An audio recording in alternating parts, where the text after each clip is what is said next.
น้อมคารวะถวายความเคารพพระอาจารย์ดรพระมหาจัญญาสุทธิยาโนเจ้าวาดวัดพุทธปัญญาแห่งนี้นะครับแล้วก็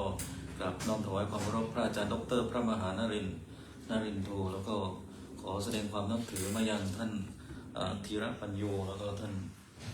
จันทปัญโยนะครับแล้วก็เจริญพรท่านญาติโยมสาธุชนทุกท่านนะครับขอไปที่ชื่อท่านสาธุชน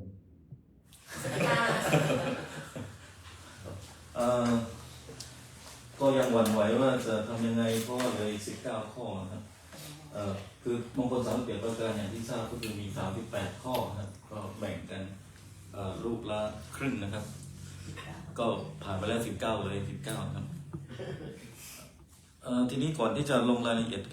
ขอแนะนำให้ไปอ่านก่อนเผื่อว่าจะมาพูดไม่หมดนะ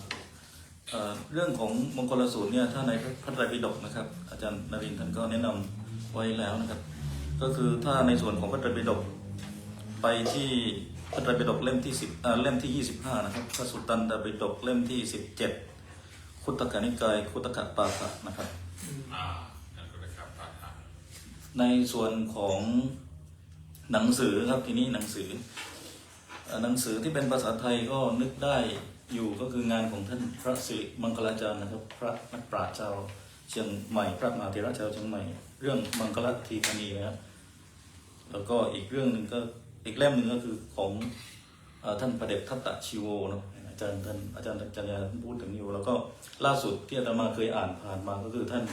ดร.พระมหาสมชายฐานวุฒโธนะตอนนี้ไปเป็นเจ้าวาดอยู่ที่วัดธรรมกายที่ญี่ปุ่นนะครับก็ลองดูว่างานเขียนของท่านเป็นยังไงผ่านตามมาเนี่ยก็ประมาณนี้ถ้าในส่วนของหนังสือภาษาไทยนะครับแต่ถ้าอยากจะไปดูภาษาอังกฤษทีนี้อ่านพระไตรปิฎกภาษาไทยอาจจะไม่ถนัดในกรณีของท่านธีรปัญโยกับท่านจันทปัญโยก็ไปดูที่ภาษาอังกฤษเนี่ยมันก็จะมีของภาษาอังกฤษไว้อยู่ก็คือเข้าไปที่สุตตะเซ็นเตอร์นะครับพิมพ์คำว่าสุตตะเซ็นเตอร์ early Buddhist text translation นะครับเข้าไปได้นี่ก็เป็นเว็บไซต์พระไตรปิฎกภาคภาษาอังกฤษที่ชาวตะวันตกหรือคนที่พอจะอ่านภาษาอังกฤษได้ใช้กันอยู่เป็นประจำนะครับแล้วก็มีทั้งพระไตรปิฎกที่เป็นของเถรวาทแล้วก็พระไตรปิฎกฝ่ายจีนนะครับแล้วพระไตรปิฎกเข้าใจว่ามีบางส่วนเป็นของทิเบตด้วยครับแล้วก็ของธรรมคุปฝ่ายจีนเป็นนิกายฝ่ายจีนด้วยนะครับแล้วก็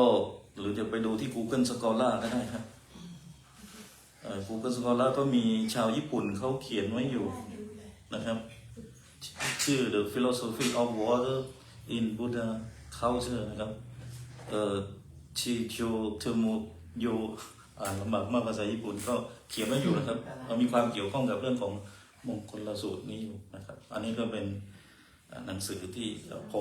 ไปค้นต่อได้นะครับทีนี้วันนี้อาตมาก็มีแหล่งข้อมูลอยู่2แหล่งก็คือ1จากวัดป่า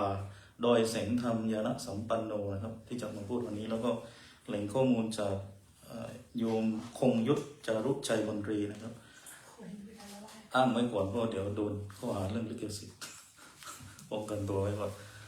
ทีนี้ในภาษาอังกฤษหนังสือสวดมนต์ของวัดเรานะซึ่งนำมาจากสมัชชาสงฆ์ไทยนะครับเป็นคนพิมพ์เป็นผู้ที่พิมพ์นะครับก็อยู่ในหน้าท่านโอเคดีมากครับท่านธีรปัญโยเปิดไว้แล้วหน้า35นะครับหนังสือภาษาอังกฤษบทสวดภาษาอังกฤษของเราเนี่ยเราเปิดตามไปก็ได้นี่เราก็จะเริ่มข้อที่20นะครับข้อ19ข้อผ่านไปแล้วในส่วนของข้อที่20เนี่ยนะครับเราก็จะเริ่มต้นด้วยในส่วนของต้องมาขอดูมัชฌปานาจะสัญญโมข้อที่10เนี่ยเกี่ยวกับสุรามีอะไรนะครับสุรา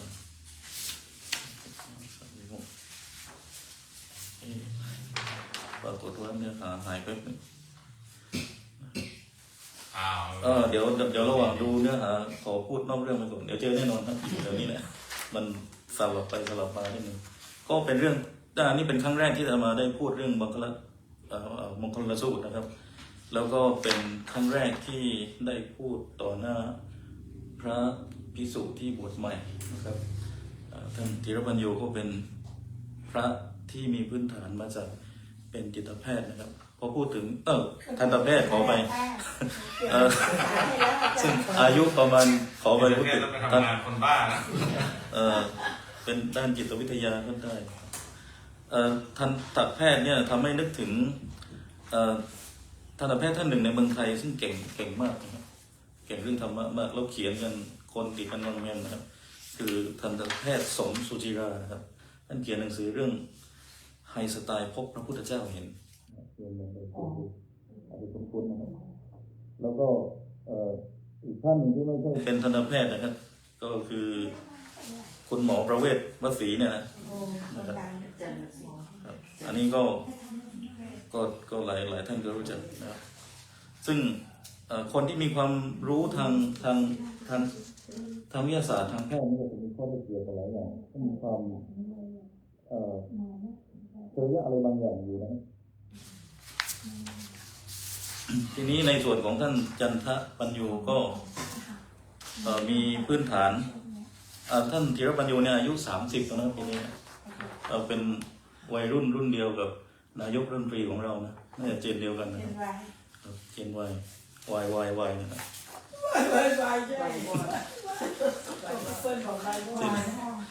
วายหมายถึงว่าหลายความหมายวายคำถามหรืออาจจะวายอื่น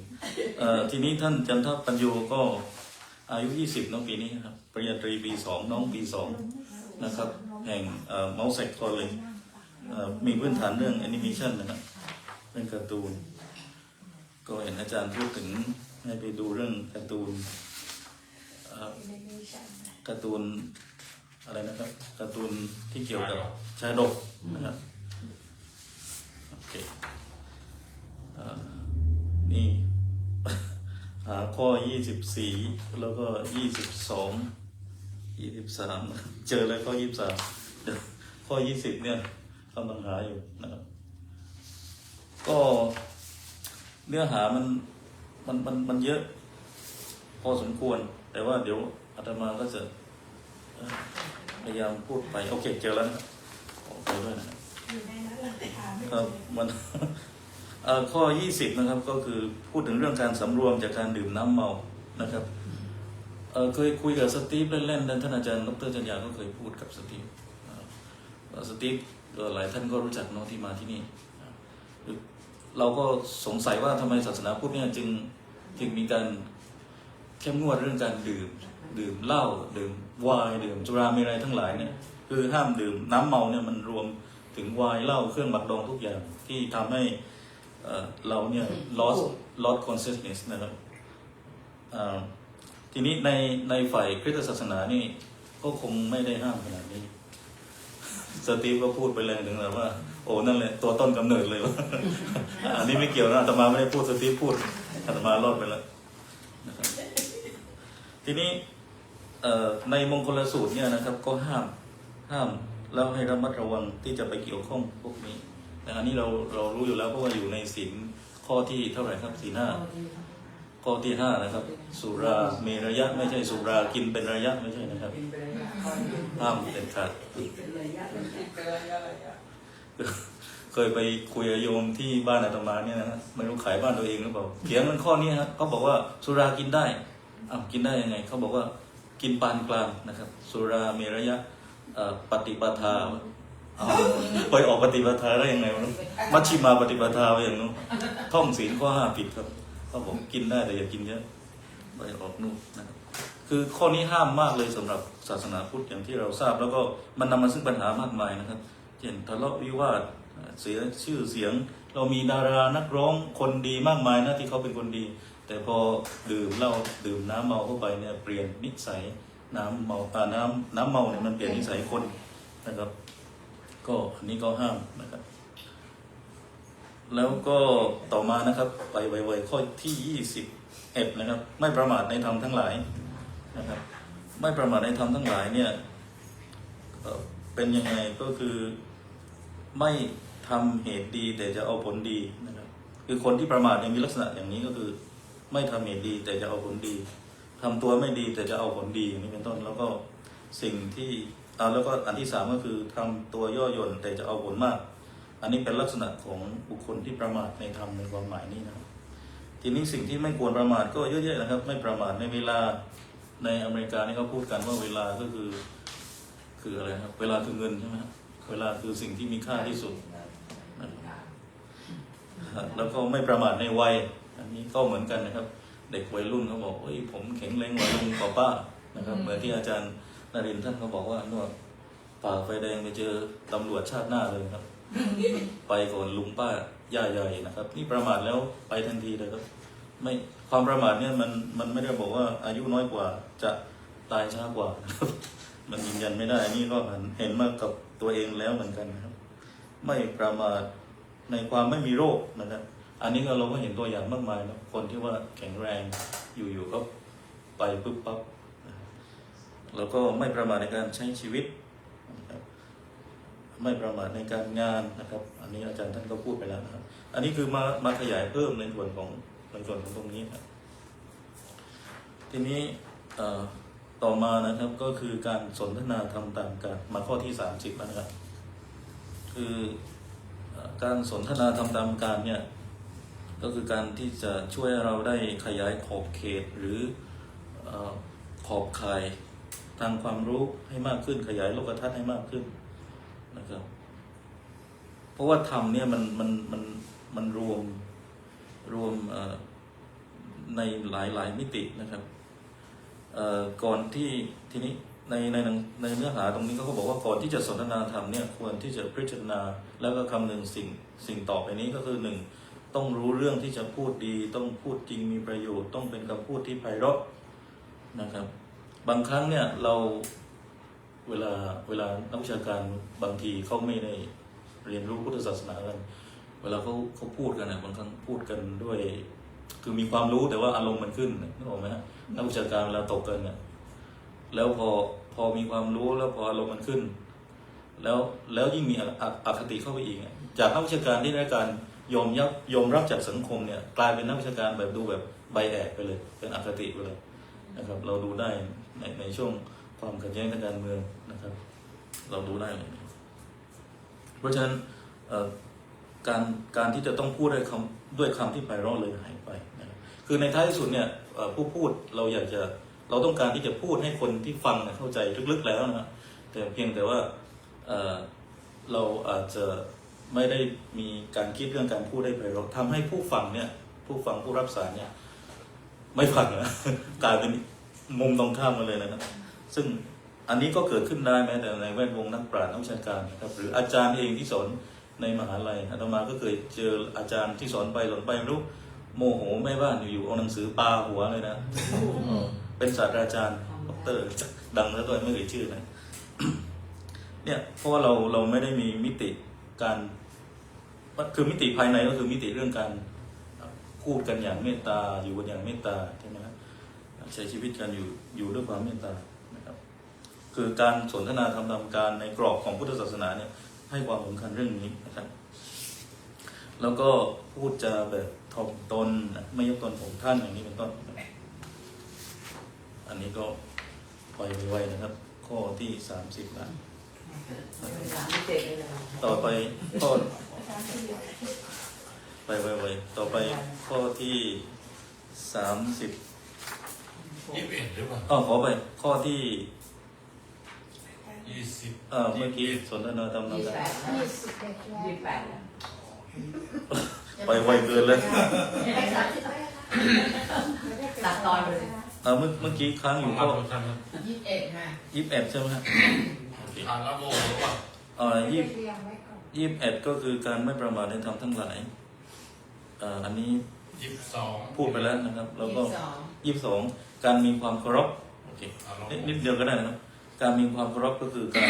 การเคารพบุคคลที่ควรค่าแก่การเคารพทั้งต่อหน้าและรับหลังผู้คนก็จะสรรเสริญแล้วก็ข้อที่23การมีความถ่อมตนเนาะนะครับอันนี้พูดไปแล้วเมื่อกี้แล้วก็โอเคข้อที่มาที่ข้อที่ข้อที่24แล้วกันนะครับข้อที่ 34ข้อที่ 24บอกเลย ค่ะ การมีความสันโดษครับข้อนี้เนี่ยก็เป็นข้อดังนะครับ ข้อที่20ดังยังไงมันมีครั้งหนึ่ง ไม่แน่ใจปี 2535 หรือ 2532 ช่วงนั้นก็มีเหตุการณ์ที่รัฐบาลของไทยเนี่ยสั่งห้ามพระสงฆ์ในการห้ามเทศน์เรื่องความสันโดษนะครับ ซึ่งตอนนั้นก็มีท่านเจ้าคุณประยุทธ์นะครับหรือพระพรหมคุณาภรณ์นั้นสมณศักดิ์น่าจะตอนนั้นคือพระพรหมคุณาภรณ์นะครับปัจจุบันก็คือพระพุทธโฆษาจารย์พระโอภิตุต้องมาอธิบายเรื่องนี้นะครับก็กลายเป็นว่ารัฐเนี่ยมองว่าการเทศเรื่องสันโดษเนี่ยทำให้คนเนี่ยไม่พัฒนานะครับเพราะเข้าใจว่าความสันโดษเนี่ยหมายถึงความพอใจในสิ่งที่ตนมีนะแล้วรัฐก็มองว่าถ้าคิดเรื่องพอใจแบบตัวเองมีเท่าไหร่ก็มีเท่านั้นก็ไม่ต้องพัฒนากันแล้วเพราะฉะนั้นถ้าจะพูดเรื่อง GDP Gross National Product อะไรพวกนี้มันก็คงไม่ได้นะหรือพูดเรื่องการพัฒนาอุตสาหกรรมเรื่องตัวเลขทางเศรษฐกิจเนี่ยซึ่งรัฐเนี่ยเขามองว่ามันทำให้ไม่เกิดการพัฒนาสิ่งเหล่านี้ก็เลยมีคำสั่งห้ามครับแต่ว่าในมิติของพุทธศาสนาเราเนี่ยเท่าที่อาตมาเข้าใจเนี่ยก็คือการที่เราจะเข้าใจเรื่องสันโดษก็คือการเรียนรู้ที่จะพอใจแต่ว่าไม่ได้มองเรื่องการไม่พัฒนาตัวเองนะครับคือบางครั้งมันนำไปสู่ความโลภจนไม่มีสติซึ่งสุดท้ายเนี่ยมันพัฒนาผิดทางเหมือนที่ในเมืองไทยเราในยุคหนึ่งเนี่ยเราเน้นเรื่องการพัฒนาเรื่องอะไรครับเรื่องโครงสร้างพื้นฐานพัฒนาเรื่องเราต้องเป็นเสือของเอเชียได้ใช่ไหมเราก็พัฒนาแต่ตึกเลยนะสร้างตึกสร้างถนนจนน้ำคลองต้นไม้เนี่ยแทบจะหายไปเลย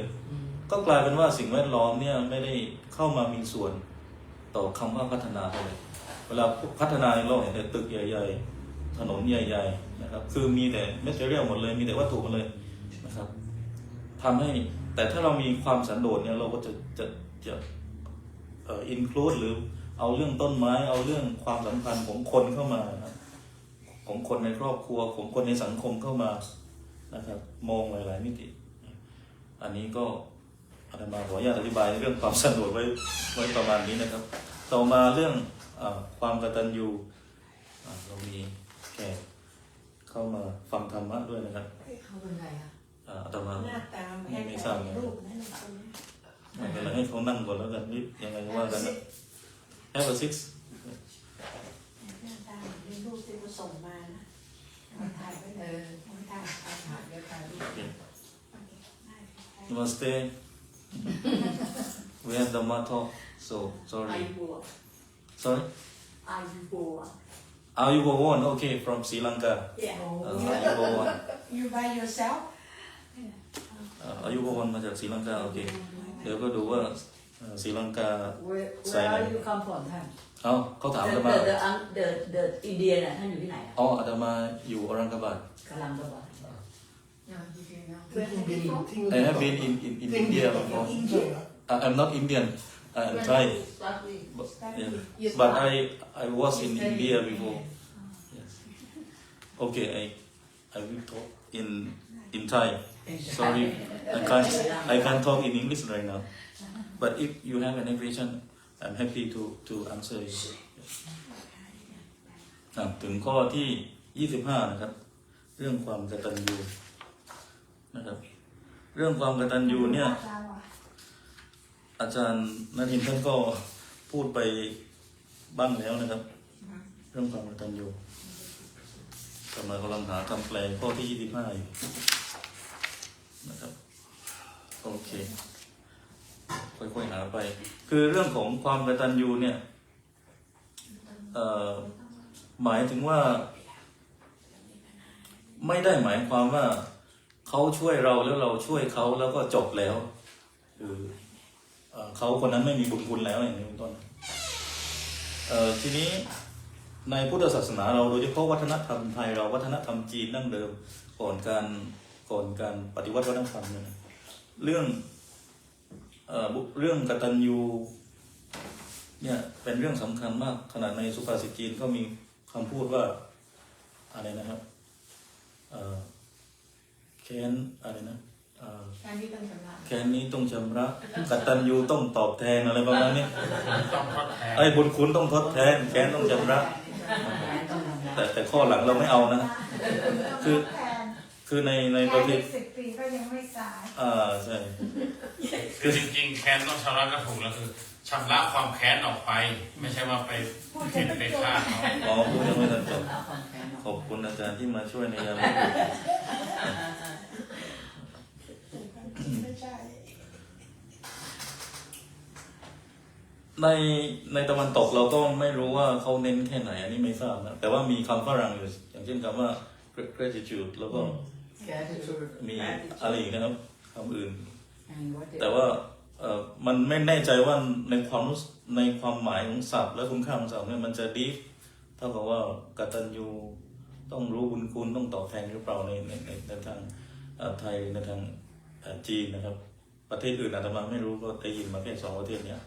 แล้วก็ให้ความสำคัญกันมากนะครับ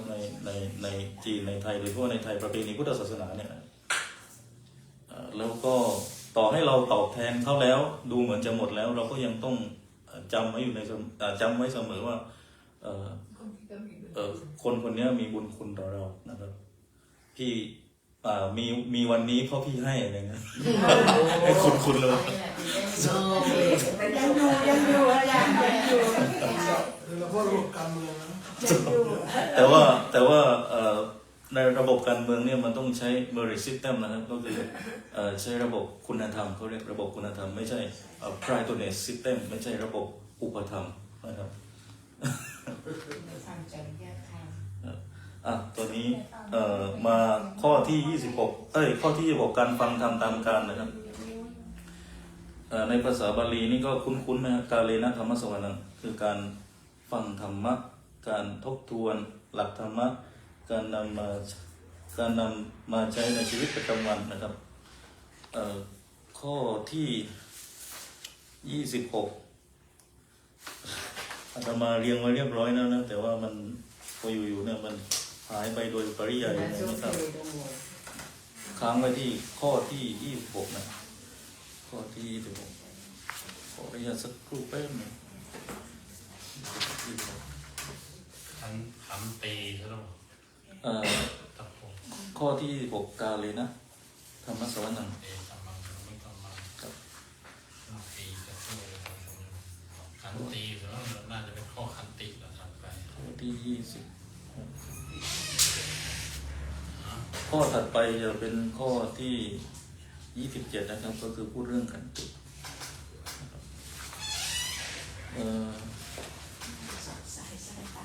ขออนุญาตดูข้อที่20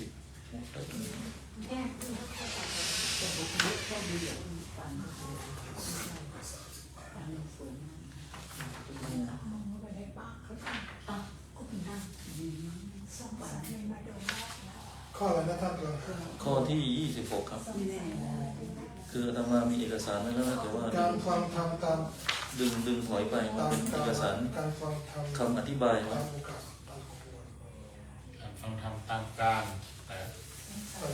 เสร็จไปแล้วในการฟังธรรมตามการเรียนธรรมะสวรรค์เสร็จไปแล้วใช่ไหมยังไม่ได้พูดเลยนะครับรู้สึกโอเคเจอแล้ว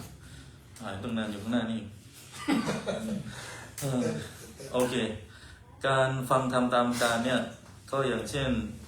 การฟังธรรมในวันธรรมสวรรค์นะครับทีนี้โอกาสไหนก็ได้ที่เราพอจะมีเวลาในการฟังธรรมนะครับหรือฟังธรรมวิทยุYouTube อะไรก็ได้แล้ว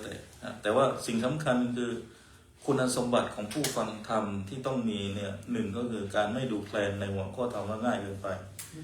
นะครับ2ไม่ดูแคลนในความรู้ความสามารถของผู้แสดงธรรมนะครับ3ไม่ดูแคลนในตัวเองว่าโง่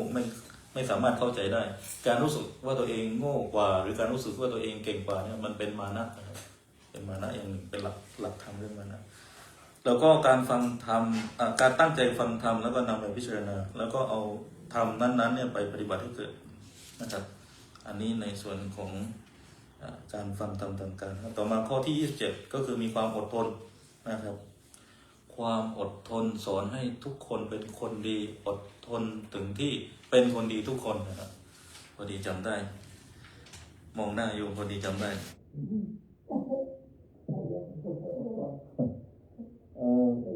อดทนอะไรบ้างนะครับ คืออดทนต่อความยากลำบากอดทนต่อทุกขเวทนาทุกขเวทนาก็คือความทุกข์ที่เกิดจากสังขารเราเองเนี่ย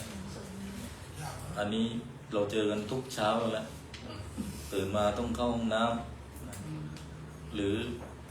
เป็นเรื่องของวัยของเรานะครับที่เกี่ยวกับการปวดนู่นปวดนี่อันนี้เป็นทุกขเวทนาทางกาย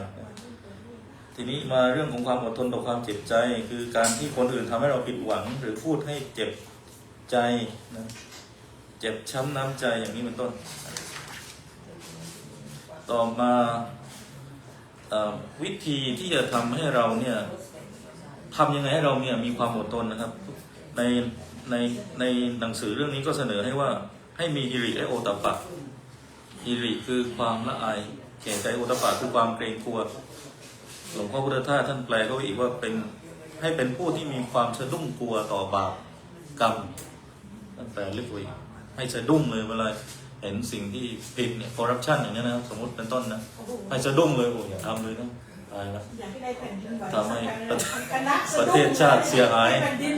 อนาคตลูกหลานถูกทำลายประเทศไทยล่มจมสมมตินะสะดุ้งไปเลยอย่าทำไม่ใช่ว่าโอ้ไม่ได้แล้วยังไงเกิดมาชาตินี้300 ล้านก็ไม่ได้นะอย่างนี้ก็จบนะครับ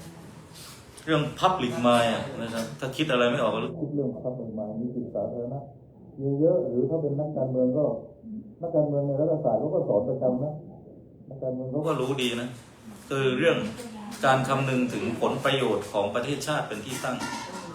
นะครับอันนี้ทีนี้อันนี้คือหลักเรื่องการอดทนนะต่อไปมาดูข้อต่อมาครับข้อที่28เป็นผู้ว่าง่ายผู้ว่าง่าย28แล้วโยมเริ่มนับแล้ว28เนี่ยฮะคือเป็นคนที่ว่าง่ายคือเป็นผู้ว่าง่ายนะมีลักษณะที่สังเกตได้ยังไงเช่นหนึ่งเป็นผู้ที่ถ้าได้รับการกล่าวตักเตือนเนี่ยก็จะรับฟังด้วยดีนะแล้วก็จะนำไปแก้ไขปฏิบัติอย่างนี้เป็นต้นนะครับแล้วก็ไม่จับผิดผู้ที่ว่ากล่าวสั่งสอนอย่างนี้เป็นต้นนะครับมีความอ่อนน้อมถ่อมตนมีความยินดีในคำสอนเหล่านั้นไม่ดื้อหลวงพ่อปัญญาบอกว่าไม่ดื้อแล้วอะไรต่ออีกไม่ดื้อสักอย่างทุกอย่างดีหมดใช่ไหมมาจำมาถูกไหม ไม่ดื้ออย่างเดียว ไม่ดื้ออย่างเดียวทุกอย่างดีหมด ทุกอย่างดี ทุกอย่างดีหมดอันนี้หลวงพ่อปัญญาว่าหลวงพ่อนรงค์ก็มาพูดต่ออันนี้ก็เป็นลักษณะของการเป็นคนผู้ว่าง่ายนะครับผู้ง่ายไม่ใช่ใจง่ายแต่ว่าว่าง่ายต่อไปข้อที่28แล้วก็เป็นข้อที่29นะครับ29นะครับรู้สึกว่าดิสเพียร์เลยทำไมมันหายบ่อยจังอาตมาเรียนมาอย่างดี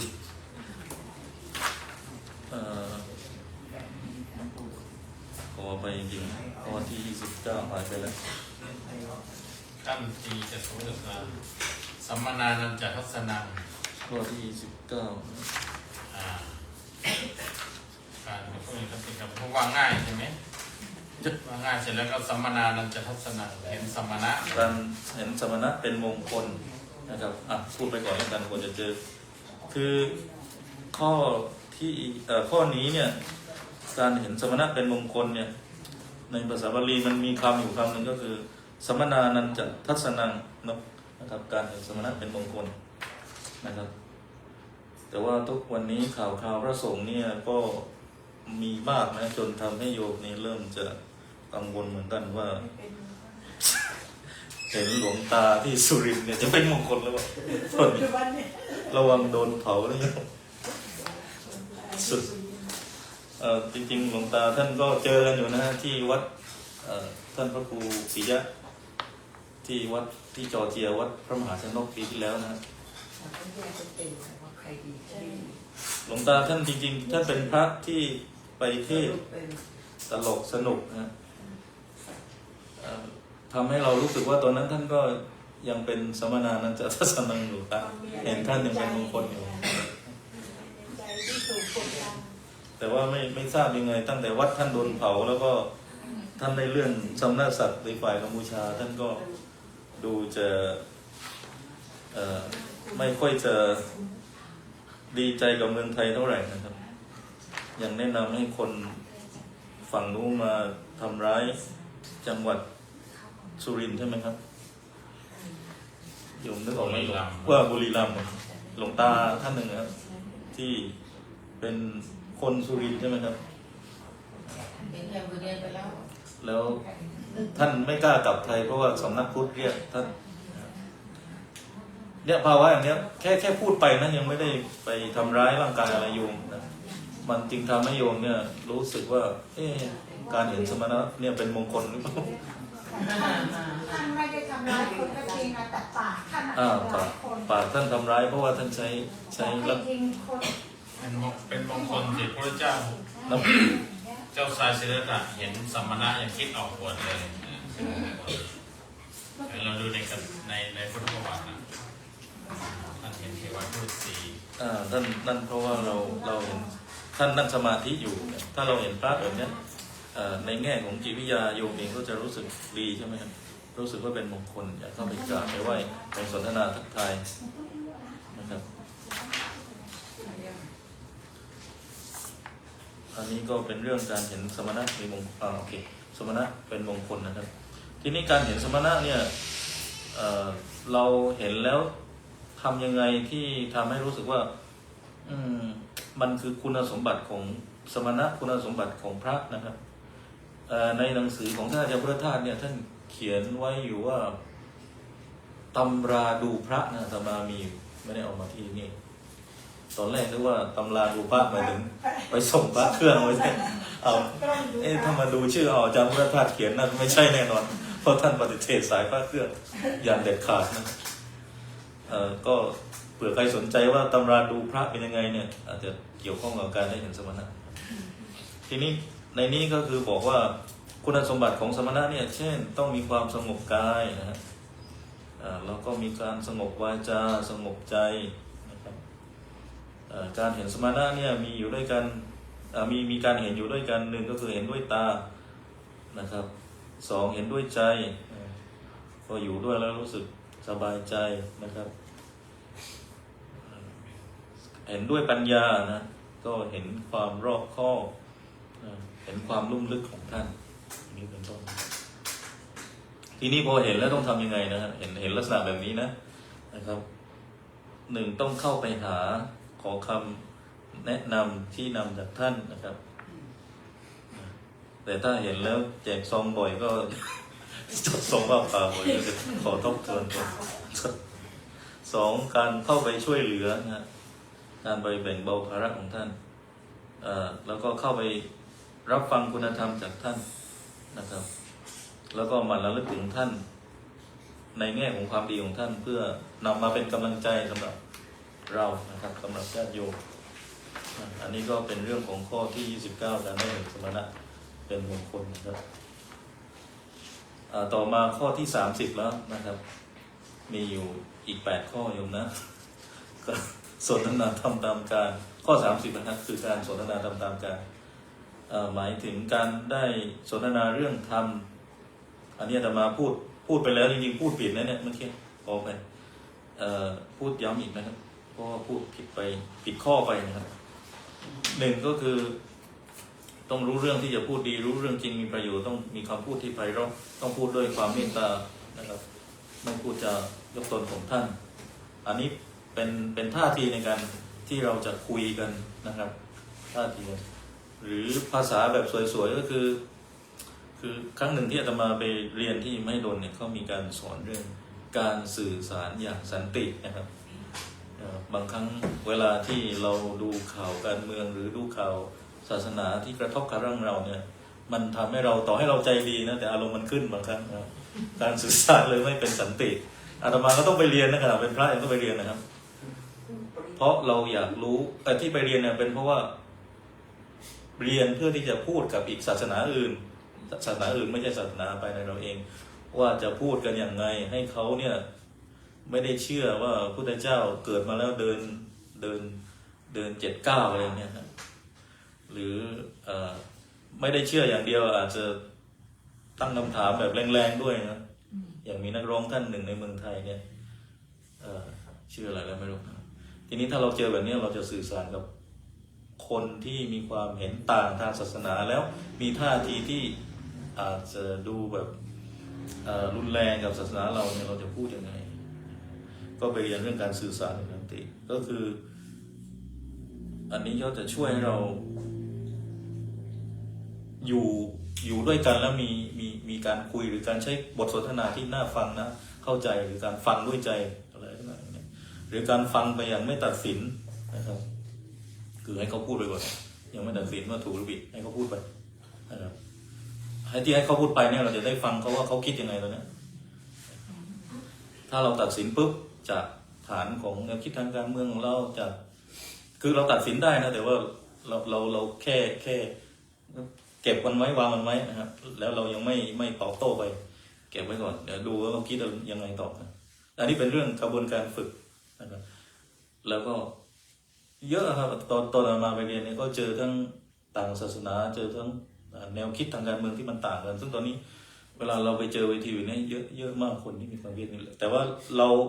ราทำยังไงให้มานั่งคุยกันได้นะครับเช่นแนวคิดทางการเมืองต่างกันแนวคิดทางศาสนาต่างกันคนที่รู้สึกไม่ดีต่อเด็กรุ่นใหม่ที่ไม่รู้สึกดีต่อพุทธศาสนาเลยนะไม่เอาศาสนาเลยแล้วก็มานั่งคุยบนโต๊ะเดียวกันมานั่งทำกิจกรรมร่วมกันเนี่ยแต่สิ่งที่เรายืนพื้นไว้ก็คือความเป็นมนุษย์ที่ยังต้องเหลือไว้ความเป็นมนุษย์หมายความว่าต่อให้คุณจะมีแนวคิดทางการเมืองที่ต่างกันต่อให้คุณจะมีแนวคิดทางศาสนาที่ต่างกันต่อให้คุณจะไม่นับถือศาสนาแต่สิ่งที่ยืนพื้นก็คือเราจะไม่ใช้ความรุนแรงนะครับเราจะไม่ใช้วาจาที่รุนแรงเราจะไม่มีการทำร้ายร่างกายอันนี้ยืนพื้นไว้อย่างนี้ก่อนนะครับเราจะค่อยคุยกันได้นะครับเพราะว่ามันทุกที่ตอนนี้นะครับเรื่องของความรุนแรงเนี่ยมันเกิดขึ้นไวแล้วเราก็รับรู้ไวมากจากอิหร่านอเมริกามาแป๊บเดียวที่นี่แล้วนะครับทำให้เราซึมซับและเรียนรู้ความรุนแรงอย่างเร็วไวอย่างรวดเร็วมากนะผ่านเทคโนโลยีในวันหนึ่งเนี่ยถ้าเราพิจารณาแล้วเนี่ยเราเรียนรู้เรื่องความมีสันติหรือเราซึมซับหรือเรียนรู้เรื่องความรุนแรงมากกว่ากันสื่อที่มันเกิดขึ้นกับทุกวันเนี่ยเราใช้ชีวิตทุกวันนี้อยู่กับโทรโฟนอยู่กับอินเทอร์เน็ตอยู่ตลอดเวลานะครับแต่สื่อที่มันเข้ามาเนี่ยปรากฏว่าไอ้ความรุนแรงความเกลียดชังเนี่ย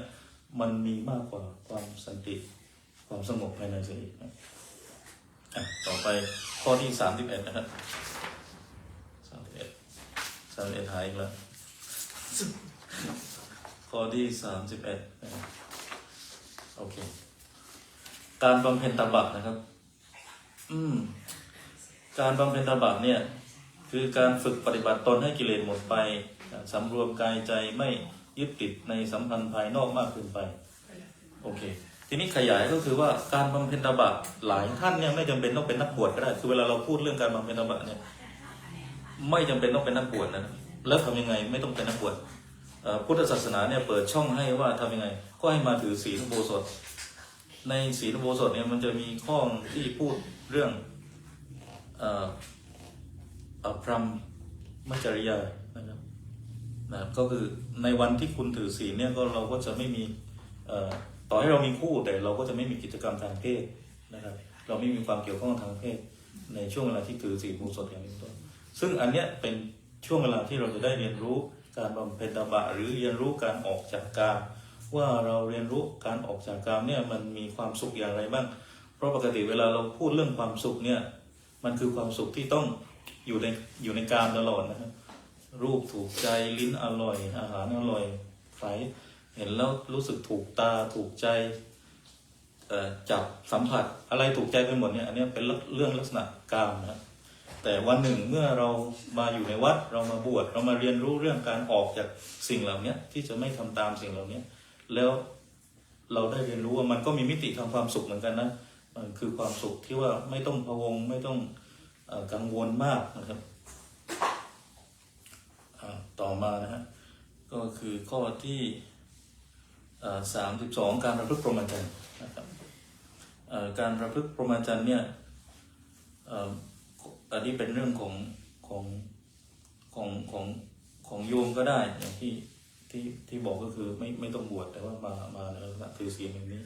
นะครับอันนี้อาจจะล้อเกี่ยวเนื่องกับการบำเพ็ญตบะข้อที่31นะครับในส่วนของพระก็ชัดเจนอันนี้เป็นเรื่องการประพฤติพรหมจรรย์นะครับแต่ทีนี้ในทิเบตเนี่ย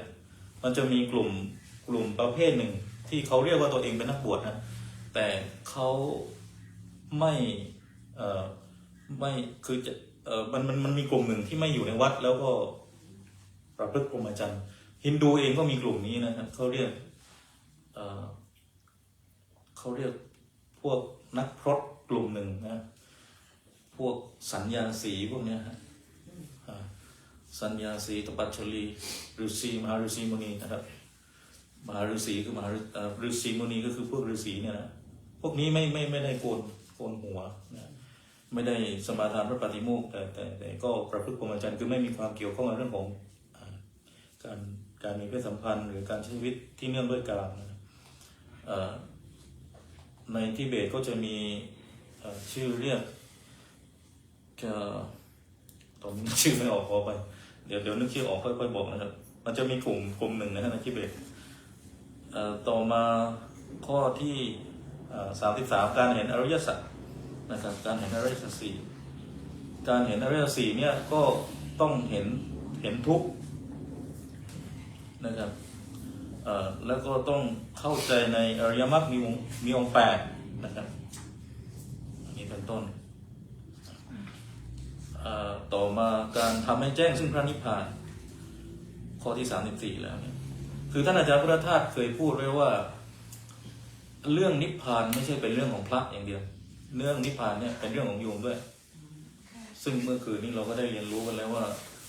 พระเจ้าสุโธทนะเนี่ยก็เข้าถึงนิพพานเข้าถึงการเป็นพระอรหันต์เพราะว่าพระเจ้ามาเทศในช่วงสุดท้ายเนี่ยท่านก็บรรลุเป็นพระอรหันต์นะครับเพราะแสดงว่านิพพานไม่ใช่เป็นเรื่องของเฉพาะพระภิกษุณีสามเณรเท่านั้นไม่ใช่เป็นเรื่องนักบวชเท่านั้นนะครับเพราะฉะนั้นเรื่องนิพพานก็เป็นเรื่องของคฤหัสถ์ด้วยเพราะว่าคฤหัสถ์ก็แสดงว่าคฤหัสถ์ไม่ได้มีหน้าที่ในการอุปถัมภ์ปัจจัย4เท่านั้นแต่ยังมีหน้าที่ที่จะทำให้แจ้งซึ่งพระนิพพานอีกนะครับพอเราดูมงคล38ข้อเนี่ยเอาไปเอามาเนี่ยไม่ได้พูดเรื่องชีวิตแบบโลกียธรรมอย่างเดียวแล้วก็คือไม่ได้พูดเรื่องชีวิตคฤหัสถ์อย่างเดียวนะแต่มันพูดเรื่องโลกุตตรธรรมด้วยเช่นการประพฤติพรหมจรรย์การทำให้แจ้งซึ่งพระนิพพานพวกนี้เป็นหลักของโลกุตตรธรรมหมดเลยนะครับเพราะฉะนั้นพูดถึงมงคล38ประการก็คือเกี่ยวเนื่องทั้งโลกียธรรมและโลกุตตรธรรมนะครับข้อที่35การมีจิตใจไม่หวั่นไหวในโลกธรรมนิยมพอจะรู้อยู่แล้วมันแยกออกเป็น4นะครับก็คือได้ลาภเสื่อมลาภนะครับไม่ใช่ลาภก้อยได้ลาภนี่จะแปลว่าไงลาภเกียรติยศนะครับตำแหน่ง position ต่างๆนะครับคุณเคยเป็น president มาก่อนคุณเคยเป็นอดีตนายกรัฐมนตรีมาก่อนซึ่งในอเมริกาเนี่ยดีมากแล้วก็คงทำได้หลายยุคอยู่เช่นเมื่อคุณเป็นนายกรัฐมนตรีมาแล้วเนี่ยนะนายกเมื่อคุณเป็นประธานาธิบดีเป็นผู้นำประเทศมาแล้วอเมริกาก็บอกว่าคุณจะต้องไม่พยายามที่จะพูดหรือมาเกี่ยวข้องกับเรื่องการเมืองก็เป็น political culture คือเป็นวัฒนธรรมทางการเมืองอเมริกาที่จะไม่พยายามพูดหรือเกี่ยวข้องการเมืองเมื่อเป็นนายกรัฐมนตรีมาแล้วนะครับท่านใดที่จบจากอเมริกาเนี่ยนักวิชาการนักการเมืองไทยทั้งหลายที่จบจากอเมริกาไปน่าจะ เอาไปใช้ได้นะครับเพราะว่าอเมริกาเนี่ยเขาก็มีวัฒนธรรมอย่างนี้อยู่ซึ่งเราเห็นได้จากใครบ้างครับจิมมี่คาร์เตอร์จอร์จบุชเองนะครับคงอีกหลายท่านนะครับอันนี้ก็คือทำให้ได้เรียนรู้เรื่องไม่หลงไปในเกียรติในลาภในเกียรติยศนะครับเพราะว่าบางคนลาออกจากตำแหน่งในอำเภอผู้ว่าไปแล้วเนี่ยพอเดินเข้ามาเจอก็ยังรู้สึกว่าตัวเองยังเป็นผู้ว่าในอำเภออยู่ที่จริงเดี๋ยวไม่สอดออกมันทำใจลำบากแล้วเข้าใจแต่ว่าความจริงคือความจริงถ้าเราเข้าใจตรงนี้เราก็จะรู้สึกหรือเข้าใจคำว่าไม่หวั่นไหวในโลกธรรมคือได้ลาภเสริมลาภได้ยศเสริมยศสุขทุกข์นินทาสรรเสริญนะโดยเฉพาะเรื่องนินทาไม่มีใครในโลกนี้ที่ไม่โดนนินทานี่เป็นต้นนะพุทธเจ้าพระพุทธรูปยังโดนนินทาเลยใช่ไหมว่าอะไรนะจมูกโด่งขึ้นไปพระเกศาไม่สวยเสียงอะไรสารพัดนะก็เป็นเรื่องของมนุษย์ได้เรียนรู้เรื่องนี้แต่ว่าสิ่งสำคัญคือเราพยายามที่จะเรียนรู้ที่จะไม่หวั่นไหวเพราะถ้าไปหวั่นไหวมันเนี่ยมันทุกข์อะครับทุกข์ต่อไปข้อที่36แล้วนะครับขอแสดงความยินดีด้วยนะครับสีอาจารย์นะสิ ข้อที่36การมีจิตใจไม่เศร้าโศกนะครับอโศกังคือให้มองว่าความพัดพลาดเนี่ยเป็นเรื่องธรรมดาของชีวิตนะเช่นอาตมาโดยส่วนตัวเนี่ยมาวัดพุทธยาเมื่อปี2023มาปุ๊บอยู่แม่เสียกลับไปปี2024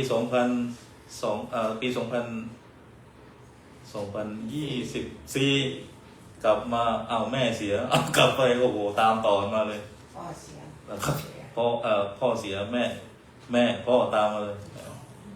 แล้วก็เสียในช่วงอายุที่ท่านก็80ก็ขอไป66ก็รุ่นเดียวกับอาจารย์เนี่ยนะครับอาจารย์ดร.จัญญาแล้วรุ่นเดียวกับโยมพ่อของท่านธีระปัญโย66